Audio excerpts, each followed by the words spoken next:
Ba? Sama? Galatians 1:8, go. But following our angel from heaven, preached another gospel unto you, than that which we have preached unto you, let him be accursed. Okay. Either da kami wenno ti angel nga nipod langit ket ikasabana kada kayo ti sabaling ebanghelyo. Nasaan nga dijayin kasabani isuna ket mailunod. Ulitin tayo nga ti mailunod ket dagitoy da nga mga kasaba. Saan nga iti membro. Tata, isurat ko to'y, kunana to'y, it's not about the origin of the preacher. Basa man din. It is not about the origin of the preacher or who the preacher is, or the education or life status of the preacher that matters. The above passage tells us about the preaching of the right gospel. Ayun. Saan nga sino tinangasaba? Anya ti adal tinangasaba? Nagapuan na, baknang ba, pobre ba? Lalaki ba, wino nasawaan, wino baak, wino awan tin baga na. The concern is the right gospel tinaikasaba. Okay? Regardless iti sinuman tinangibaga, the importante the right gospel. So adda ti other gospel, adda ti right gospel. Tuloy mo rin. Though we are busy preaching the word of God, yet it's a wrong gospel message. Our homily turns out to be empty and void. Well, uray no busy tayo nga kasabati yung tatag, kasabati yung bigat, kasabati yung maminsan nga aldaw. Didiretso nga panangas kasaba, no sabali mat nga mensahe tinigas kasaba. Void and empty. Sayang laan. Ngam ti pagarup mo ay maragragsakan ka, tanakusar ka nga nga masaba. Sangali? Maragragsakan ka, dati effort mo nga na pa, nabanglo-banglog ka pa. Ngam, sayang. Ay. Tuloy, hindi ba? Busy for God but empty of truth. Busy in mission, not in revelation of the mystery. Busy in the ministry. Busy in the ministry, not in word study. Ayun. Haan nga dakes ti ministry, haan nga dakes iti mission, haan nga dakes iti pagbisian tayo. Nudi ket ti point ditoy ammo tayo kuma ti pagbisbisian tayo. Di lang ti puntos. Tahan nga amin nga busy nga din ministro ket gusto nga pagbisbisian. Islaman di ko na mga ay busy-busyak, tatangal daw. Anya pinagbisian nga, nagsilsilpon. Okay? Acts 17:11, amo tayo amin nga dagitoy da taga Berea, they received the word and with all readiness of mind, and they searched the scriptures daily. Di iti pagbisian da. Pagbisian da, nag-study. Okay? Kastamat, iti Romans 16:25, according to the revelation of the mystery. Uray busy ka, iti word, uray busy ka, ti Bible mo, ano saan mo nga mo, dijay, revelation of the mystery, saya. Siguro nga naisurat, dito nga itong busy ka ti mission, but not in the revelation of the mystery. Busy ka ti ministry, but not in the word study. So nga timang mangyari kada kami idi, may natin kasabami ti Monday, kasabami ti Tuesday, kasabami ti Wednesday, kasabami ti Thursday, kasabami ti Friday. Adi, jackpot. Saan ka rin? mastery. Oo, na-master mo di dyan. Kidom ka, kaya mo may imang ikasaba. Ngam, still, kunam siguro mamayat, but still empty. Awan ti biyag na. Tuloy? The problem isn't zeal, energy, and effort. It is the emphasis, subject, and system. Ayun. Haan nga problema ti kinagagat. Saan nga problema ti energy? Saan nga problema ti effort? Ang nga problema nga si kakot magmagnaka ti duwa nga oras, may isang nga oras nga mapan mangidanon ti ebanghelyo karagit kabanbantayan, wenno ay nang nga lugar. Ti ayan iti concern kat anya ba ti emphasis mo? Anya ba ti mapan mo ipan nga ebanghelyo? Anya ba iti subject nga ipan mo? Okay? That subject and predicate. Anya ba iti substance? Anya ba ti substance na di ay, anya ba di importante nga ipan mo iti nga mensahe? Amo ti amin nga ti Biblia tayo, kat saan nga amin nga nakasurat ti Biblia, kat para kada tayo, nung saan nga amin kat naka-address kada tayo. Dati naka-address para ti Israel, dati naka-address para ti body of Christ. So we need to know no anya di naka-address para iti baging Kristo. Nya ba ti substance na? Nya ba ti subject? Nya ba ti emphasis? Nung napan kay dyan, nagnagdakay, ti 2 nga oras, may sa oras, 45 minutes, 30 minutes, nag-effort ka. Parehan ka na tayo, nga dati kariton na, nagprudo tayo, nagsakripisyo tayo nga na pa. Then, sabaling nga mensahe, sabaling nga emphasis, sabaling nga subject, sabaling nga substance, tinpan tayo. Ay ayaw ko namin, sayang. Okay? So nga, busy yet empty. Yeah. You can be intelligent in theology but unwise in scripture.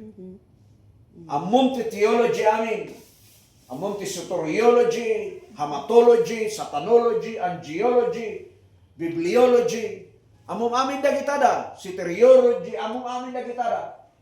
But the problema is, awan ka, iji usto nga scripture. Okay? So, importante, sakali. So, under the dispensation of grace, GB? In this dispensation of the grace of God, God did not call the church to endless programs and activities, but to sound doctrine revealed through Paul. Ephesians chapter 3, verse 1 to 2. For this cause I, Paul, the prisoner of Jesus Christ for you Gentiles, if ye have heard of the dispensation of the grace of God, which is given me to you ward. When doctrine is light, the load becomes heavy. When grace is mixed, the burden multiplies. Ayun. Pagtatanda tayo kay dispensation of the grace of God, saan da tayo nga inayaban nga agbalin nga busy? Saan da tayo nga inayaban nga agbalin nga super self-accommodating, ano-ano di ang tayo aramidan. Nudikat, ipagbisian tayo is to know the revelation of the mystery. The fellowship of the mystery. Ako na to, Ephesians 3, 1 and 2, taitiday ito nga gapo siya nga balod ni Kristo para kayo nga intel. Naringigan nyo the dispensation of the grace of God which is given me to you word. Kanya ba, di minsan nga naitid ka na kayo tinayto yung dispensation. Awan sa bali saan yung dispensation of the grace of God. Naitati amuan tayo. So, no itidoktrina ka mo, itidoktrina ka talaga, ay burdensome, heavy. Balin nga very burden. So meaning, no empty ti kasabam, burden ti maitid na. No saan mo may sudi ay kasabam, burden laan. Sayang laan, di chimpo. When grace is mixed, the burden multiplies. Nula ukam day ta parabor iti law. Nula ukam day ta parabor iti effort mo. Multiply iti burden. Ang problema ka, no kasano nga isimpang.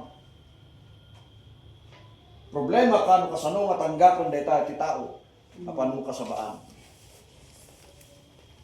10 reasons churches are exhausted yet still hungry. Dati sa nga pulong rason ng kargap dito mapay nga dagiti churches kat exhausted da ngam still nga nakuwaw da na bisita. Kasano diay? Number 1, programs without power. Adu dagiti program da iti simbahan ngam awan ti bilag na. Having a form of godliness but denying the power thereof, from such turn away. Muto yung namin ti power, sa nga di nga di resurrection ni Kristo. The power is the cross. Nawa ti substance iti resurrection, nawa ti substance iti natayan ni Kristo, na ilansaan na di cross, di bagi ni Kristo, di dara ni Kristo. No saan nga dagiti may pasayos. Agbalinlaan nga program dayta ang awan ti bilig na. Kasayang lang di program. Kado karon ti program no minsan nagastos ti program. Saka rin? Nagastos, makabannog. Pagsusumbatan pa, yun niya ti ipakan. Tagluto. Okay? Kanya nga mino. Wow. Mga burdensome dahita. If there's no power, kuna na to eh. From such, turn away. So, nasirig tayo. Karoon tayo ti programa, niya ti present tayo. Karoon tayo ti okasyon, Thanksgiving, anniversary, gathering tayo. Nyaman na gathering tayo, nyaman nga okasyon, nyaba ti iserve tayo. No si kakad busy ka, winumang pagpanunod, anya nga tati ipakantayo karagi bisita, sa nga rin. Oh. The same is true. Anya nga tati ikasabak, itilay ito yung tiyempo. Anya nga tati isurok dito yung tiyempo. Anya ti i-present ko, anya ti i-cater ko karakwara. So, we need to have power. For the preaching of the cross is to them that perish foolishness, but to us which are saved, it is The power. power of God. So the preaching of the cross is the power. Without the cross in our preaching, it's void and empty. Sayang. Okay, dispensational insight, Grace. Dispensational insight. Service without No. Power. Power. Susurot. Power flows from the truth. Dispensational insight. Power flows from truth preached, not programs promoted. Activity must promote the mystery revealed to Apostle Paul. Ayun. Dahita kumain, insight tayo. Dahita kumain, ito tayo ng importansya. Kaya amin nga, preaching tayo. Number 2, service without substance. Brethren, my heart's desire and prayer to God for Israel is that they might be saved. For I bear them record that they have a zeal of God, but not according to knowledge. Romans 10, verse 1 and 2 kumadiyan. Service without substance. Nagagat na gito ng Israelite. Nung di damot amo ti paggagagutanda. Di damo ti mas importante nga paggagutanda. So nga service without substance. Nya but in other term it is substance. Importansya na. Kaya content na. Di bagas na. Di puso na. Yeah. Lama lang ti Hosea. My people are destroyed because of lack of knowledge. So, dispensational insight, service without sound doctrine produces burnout, not growth. Waste of time and resources. Knowledge is higher than zeal. Mas importante ti panakaammo no diay kinagagat. Muy ba rin? Sila dati may isa nga dati may isa kiman na grupo na panda nagkabiti. So nga napan na nagkabiti, ako medyo nakasintro na di kinabiti da. Andamot nga inuray di mangisuro. Ay, so nga napan di jay mangisuro, ta kontrata nga ron piman. So nga napan dati alas 6, ta siyandan nga nagkabiti, ta lumalpas. At di ay husda nga napan ti alas 8, tayo sumarot yung trans. Nakaadudan ti kinabiti. Handangan niya kinargaan Pilinas. Ang nga na-estimaris, mga nagkasta-kasta basi. So nga, binagbag na diay. Panyawag na diay. Nakuna. Reto eh. Lack of knowledge. Sayang the time. Sangari? Service. Nag-serve na nga peso, but without substance. Ang nga nasurot di diay plano. The same is true para tayo. So, lagyan na practical nga example nga makikita tayo tibiyag. Kitaan tayo pag mabalin nga pag-example lang tayo. Kasi na may isang abogado.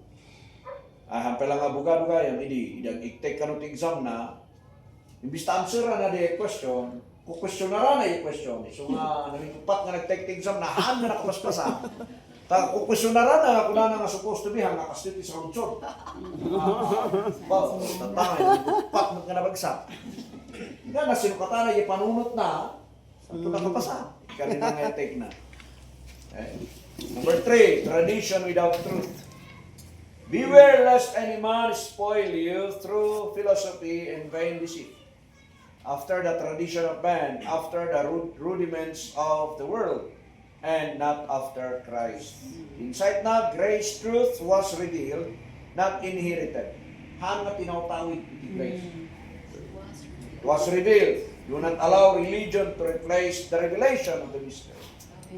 Ito yung may palubos nga nigaputay so ti kultura iti may nga ilik at sukatanan di jay kumiso nga doktrina iti may nga ay iti gusto nga kumiso nga doktrina iti Biblia tayo. Saan nga dapos dagito da tradisyon tayo, kultura tayo, tadam ti kultura tayo. Kultura yung Pangasinan, kultura dagiti da Ilocano, kultura ti Gurot, kultura ti Kalinga, dama day culture tayo. Kung saan ko mga iso iti nangat-ngato ngon di jay doktrina iti Biblia. Mabalin tayo mat nga kita, no kasanod ang Greco. Okay? Number 4, workers without word. Basa yun?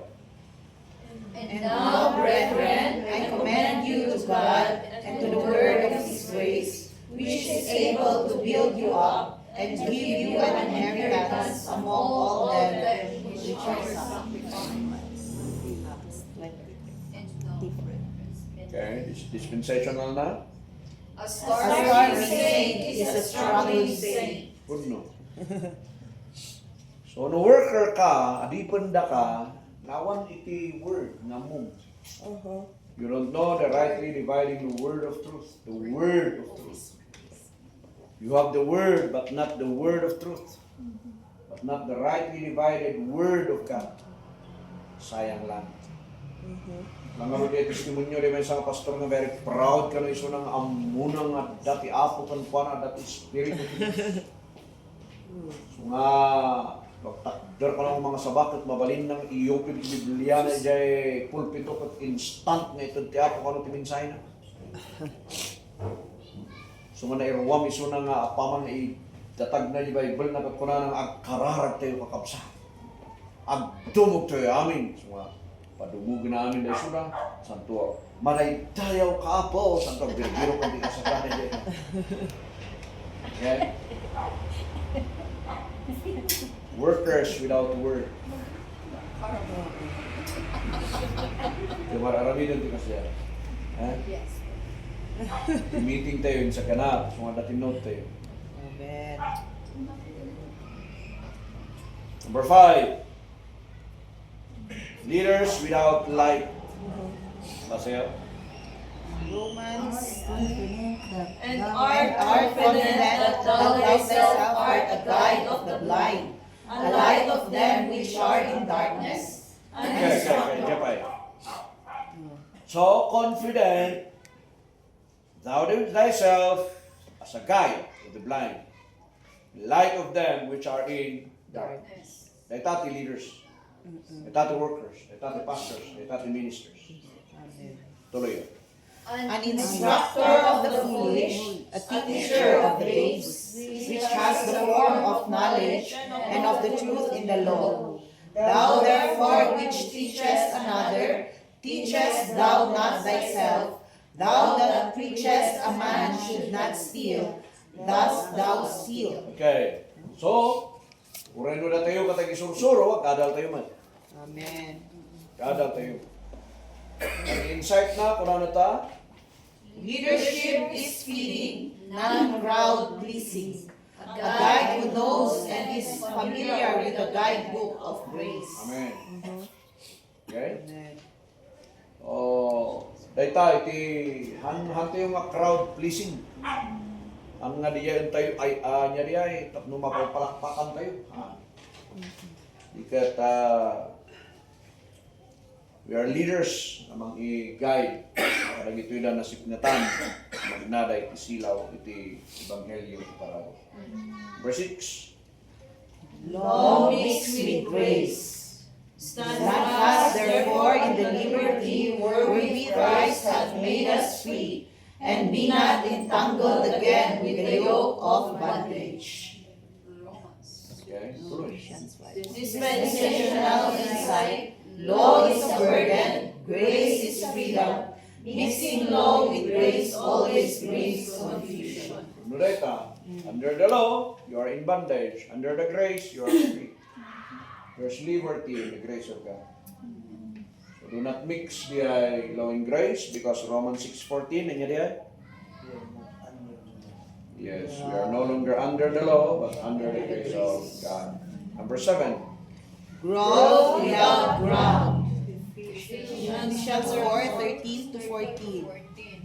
Till we all come in the unity of the faith and of the knowledge of the Son of God, unto a perfect man, unto the measure of the stature of the fullness of Christ, that we henceforth be no more children, tossed to and fro, and carried about with every wind of doctrine by the sleight of men and cunning craftiness, whereby they lie in wait to deceive. Safe na? Churches are growing in numbers, but not maturing in sound doctrine. As a result, they will be carried about with every wind of doctrine. They are unstable, motion without maturity. Ayun. Growth without ground. Adungag paiso, mawan gusto nga ground na.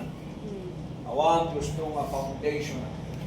So nga niya resort na to and fro. Imali in me. So you if go? Mali in me. Niya imali in me. Taluyon. Luyon. Berbicara kan, anyati imali in me. Gayam daluyon iti ibay. So kastamat laen. Ureno adu-adu tayo na awan iti gusto nga ground iti doctrine. Mali me. Amen. Masapol nga dati growth tayo kuma iti word. Amo tayo iti foundation tayo which is the Lord Jesus Christ. Okay, basahin nyo man dito ni adata tarpulin. For other foundation can no man lay than the slave, which is Jesus Christ. Ayun. Amen. That's the foundation. Awan sa baling foundation tayo masama ni Kristo. Nga masapol man na nadalan tayo niya nga substance, niya nga emphasis kaniya po sa Kristo. Di Kristo nga natay di cross.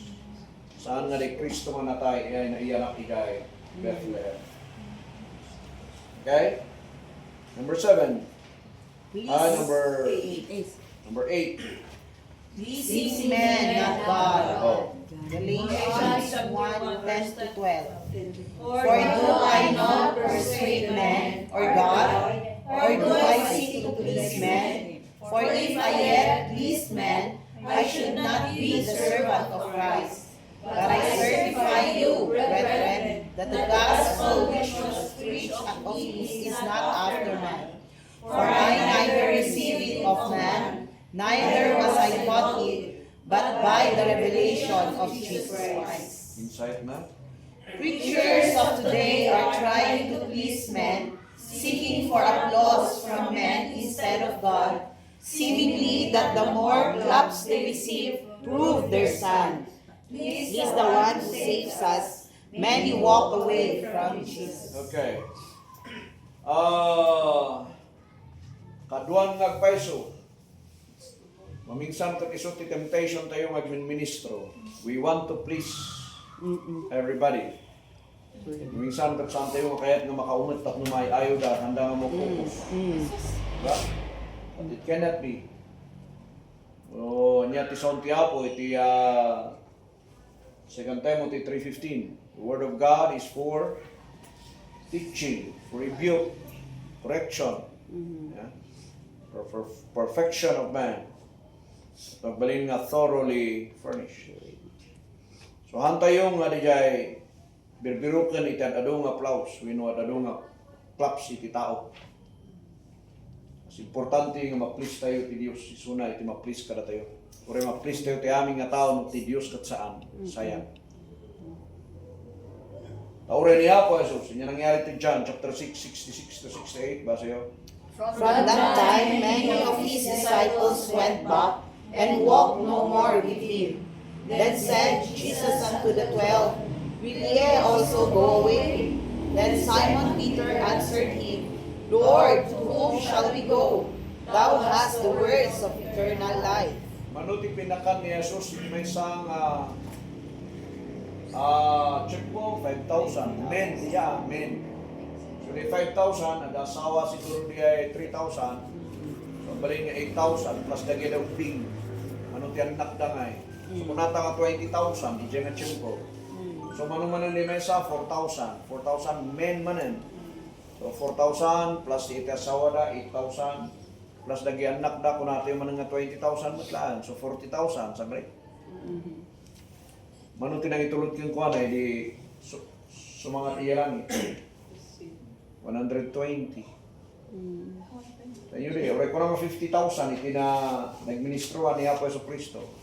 120, tinang itulot yung kuha na. See that? So nga, it's not a guarantee. Nagaputa ado-ado iti membro kakasunod ka iti Diyos. It's not a guarantee nga kaputa iti membro kat babaknang. Kunan di may isang basta kasyay. Kasi lang nga iso ti mga validate nga si kakapustong nga pastor. Cannot be. Emat ti maadal tayo ang ministro. Amen? Daragay dat chimpo, inurumbang na i-check tayo. Hantay mo magkikompromise. Nagiwan banag nga saan matan nga umiso. Taniya po Yesu Cristo, kahit adutipin manaw, pinanawan da iso na ni Jesus pwede ayan ha. Ni Jesus pa lang diyan. Okay, number 9. Preaching the wrong gospel. Galatians 1 1:8. verse 8. But thou, we, or an angel from heaven, preach any other gospel unto you than that which we have preached unto you, let him be accursed. Tuloy. Dispensational insight. Wrong gospel will distort the truth. It will bring curse and condemnation. Sayang lang, napunat yung siguro mapanti yung magkikimong. Pagkatapos wrong gospel gayam di may kastasaba. Binansyak-lansyak pa niya pandiling mo. Katapos nagbarong Tagalog na nagkurbata di ay pastor. Ay, mabuli ba kasi barong Tagalog na makurbataan? Bawal di ay saan pati ko. Barong is Filipino, kurbata is Amerikano, ang mga paglaukan. Ano na pinakabarong na naka-necktie, medyo makano kasi. Now, sayang nga eh. Parang kumako, dahil ito na, nagapunya tuba. May na makikimong dito yan, ito Trinidad, agaso may manong mura ko na mga 1 hour niya. Okay, maximum 1 hour lang umay dito eh. Talo nga pamasahe. Pagkatapos wrong gospel din may kasabang. Yung pas lang feeling, kung na siguro ta nakikimong. Yung wrong gospel kaya, sayang. One substance. Empty and void. Hindi natin adalin tayo mag-ministro. Adalin tayo, kanikakararag tayo. Ayumat nga, ang pailang ating magtakdar ng mga saba. Sumati at itulong niyo para kami nga tumakda-takda. Kararag kita kami, tapos di umiso nga mensahe. So kumati mapan mi kasabalay. Kadi right gospel, iti importante ita. It will bring curse and condemnation. Kunang numaya-maya, ta feeling good girl ka, nakikimo ka. First mo lang gayong madinapan mo inawat. Okay, number 10. Busy learning but wrong subject. 2 Timothy chapter 3 verse 7. Ever learning and never able to come to the knowledge of the truth. Dispensational insight. Know your dispensational subject and come to the knowledge of truth. Arig na mapantag-eskwela ti engineering. Kaya kadalong gaya mo yung caregiving. Carpentry. Adayo. Tapiyarin na liya. Kag-iskwela ko mga iti kina soldado kat cooking mo timapan mo. Wrong subject. Yeah? Busy learning but wrong subject. Conclusion there, go. The The church was never meant to be crushed. It was meant to be established. Tayo na sa una crush, di jay nayaw-awan, na burak, na betak-betak, hanga kasta ti design iti church, hindi ka may establish. Go? The church is not promoting programs without doctrine, service without scriptures, and tradition without truth. Ayun, kundo diya Ante yung promote iti program na awan ti doktrina na. Ante yung promote iti program na awan iti scripture na. Ante yung promote iti program na awan iti kinapudno na. Okay, we need to be aware na kanayon iti kasta. The body of Christ champion grace with clarity, doctrine with devotion, and truth with knowledge that sets us free. Dahil tayo titakdar tayo mamin. Okay, final thought. BC does not mean biblical. Grace lightens what religion loads. God never asked the church to carry what he already carried on the cross. When doctrine is right, the burden is light. Truth divides before it unites. Kuno? Yan kayo nasa niya, truth divides before it unites. Ano ko mga pag may sa amin ti Biblia, it divides. Ano, when you divide the truth, it unites. Tama o kawata mo. If you rightly divide the Bible, it will unite. Ano ko you will unite the Bible, it will divide. Tadati confusion na. Pintas pa rin lumar na English tayo matalungan niya. Kaya tayo, iti minsay.